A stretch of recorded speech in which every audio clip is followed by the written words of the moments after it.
To access the split frame on the Kato SD70ACe, you have to remove the trucks first.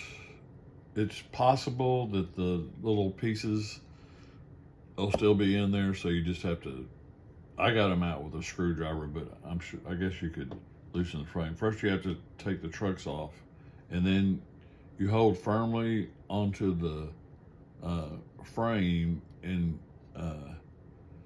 it's best if you loosen the ends up. I've got it on loosely right now because it's brittle and it could break, and it took a pretty good bit of force for me to get it off. And then you wiggle it back and forth.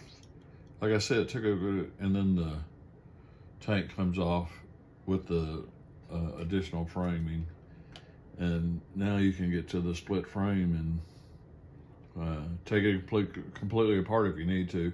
I don't need to remove the decoder at this point because I don't think I have to get inside the split frame. I think it's a truck issue.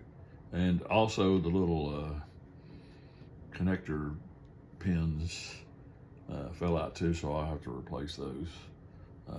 Anyway, I looked and looked and looked for YouTube videos and stuff and couldn't find any information anywhere. So I hope this helps some people. Have a good day.